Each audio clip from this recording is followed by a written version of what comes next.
गुरुजी, मैंने आपकी यूट्यूब पे एक वीडियो देखी, उसमें आपने ओम की ध्वनि के बारे में बताया कि मेरा दृढ़ निश्चय है ये मैंने अनुभूति की। क्या आपने ओम की अनुभूति की? ऐसा आपका दृढ़ निश्चय है?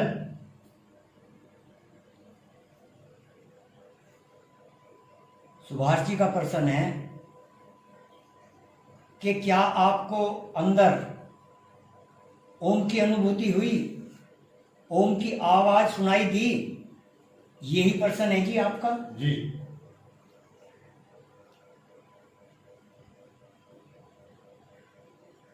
ओम ध्वनि एक है, ओम वाणी का ओम, एक है ध्वनि आवाज जो अंदर हो रही है। मैंने पहली वीडियो में भी कहा कि ओम कहां से आया? ओम अंदर से आया। और इन्होंने ये पूछा कि क्या आपको इसकी अनुभूति हुई, आपको ओम की ध्वनि हुई? मेरे ऊपर गुरुदेव की कृपा अब से लगभग 22 साल पहले हो चुकी थी, और कैसे हो चुकी थी ये बताऊंगा।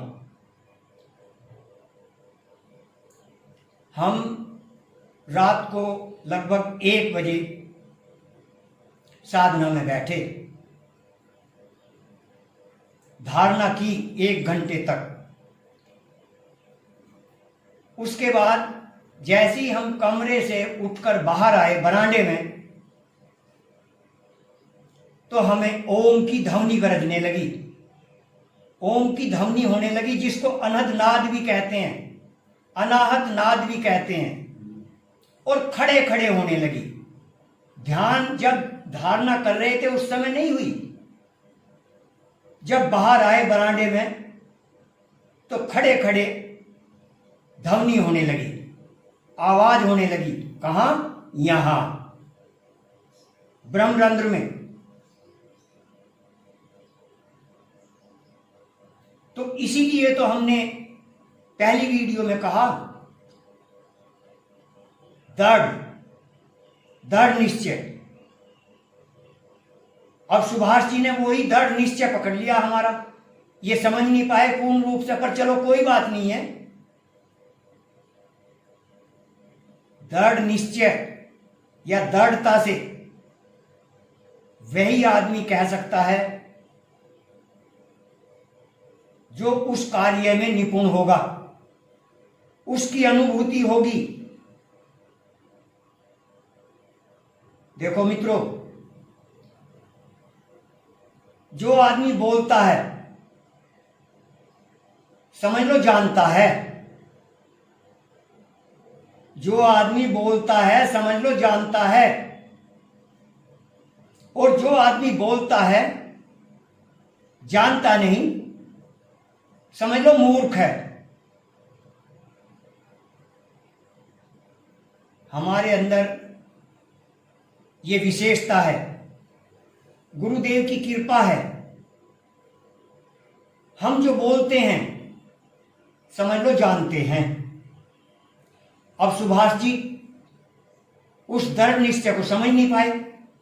आज इन्होंने प्रश्न कर दिया, तो हमने इनका समाधान कर दिया कि ये ओम ध्वनि लगभग 22 साल हो गए, 22 साल से हमें होती है, और हम 13 साल की आयु से ही इस आध्यात्म क्षेत्र से जुड़े हुए हैं। 13 साल की आयु से। फिर एक बात और भी बता दूं,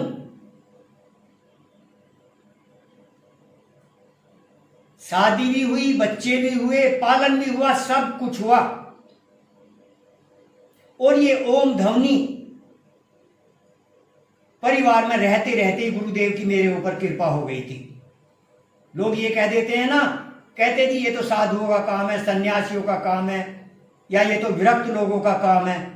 भाई नहीं, आप अपने साथ धोखा कर रहे हैं जो लोग ऐसा कहते हैं कि ये तो साधु संतों का काम है। क्योंकि मेरा निजी अनुभव है, मुझे परिवार के अंदर रहते रहते ही गुरुदेव की कृपा हो गई थी मेरे ऊपर ओम ध्वनि की। इसको अनंतनाद भी कहते हैं। इससे पहले, इस ओम ध्वनि से पहले अनेक आवाजें होती हैं वैसे, जैसे हवा चल रही है, पानी की छलछल, और जैसे छोटे घुंघरू होते हैं, चिड़िया, अनेक आवाजें हैं इससे पहले। ये अंत की आवाज है ओम ध्वनि, सबसे ऊपर की सीढ़ी है। मान लिया 100 सीढ़ियां हैं छत पर जाने के लिए, ये ओम ध्वनि बिल्कुल मंजिल के साथ का डंडा है, मंजिल के साथ की पैड़ी है ये ओम। इसीलिए तो मैंने पहली वीडियो में भी कहा, दोबारा थोड़ा सा बोल दूं, हमारे ऋषियों को सबसे पहले ओम ध्वनि उतरी, फिर उन्होंने ऋचाएं लिखनी शुरू कर दी, ऋचाएं बोलनी शुरू कर दी। इस ओम ध्वनि के द्वारा ही ऋचाएं उतरी। तो मेरे मित्रों, जो लंबे समय तक साधना करेगा उसको अवश्य अवश्य ओम ध्वनि होगी और उसको पद उतरने लगेंगे, ऋचाएं उतरने लगेंगी। ये भी मेरा अपना दृढ़ निश्चय है। प्रेम से बोलिए श्री सतगुरुदेव महाराज की जय।